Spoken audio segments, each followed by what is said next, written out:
To have you back. Welcome to the Rules Committee, and we'd welcome your testimony. Thank you very much, Mr. Chairman, Mr. McGovern, members of the committee. It's always great to be back at the Rules Committee.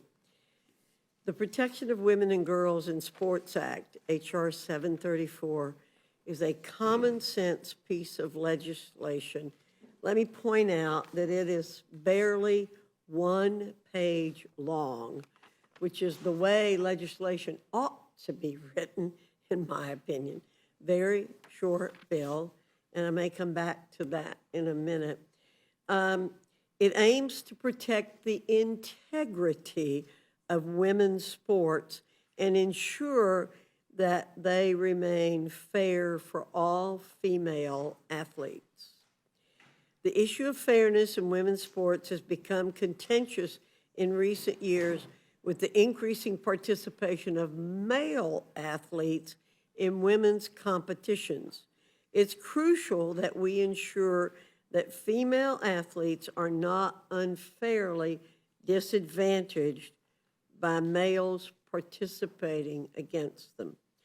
Female athletes have fought hard to gain recognition and respect for their achievements, and they should not be undermined by unfair advantages or discrimination.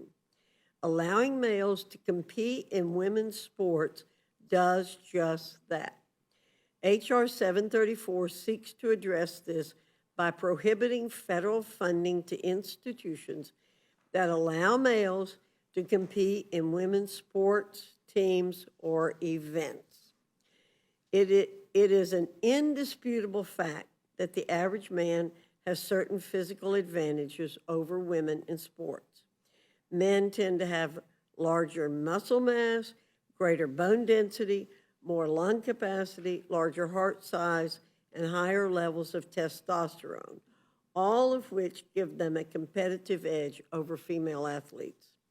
These advantages are not only present in the average man and woman, but in world-class athletes as well. A male student at the University of Pennsylvania competed for 3 years on the men's swim team and then decided to compete on the women's team. The world watched the student go from an average swimmer on the men's team to a record-shattering swimmer on the women's team. It's unfair, plain and simple. Democrats say that cases like this are so rare that they should be ignored. They say our criticisms are rooted in transphobia or discrimination. That couldn't be further from the truth. Republicans recognize the reality of biological differences between boys and girls, men and women.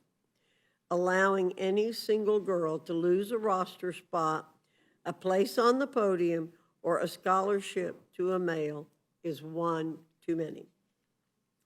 With the interest of our nation's young girls in mind, Congress should take up H.R. 734.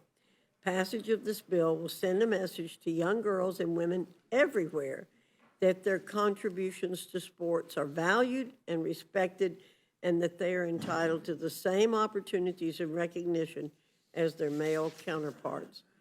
And with that, Mr. Chairman, I yield back. Representative Takano, welcome.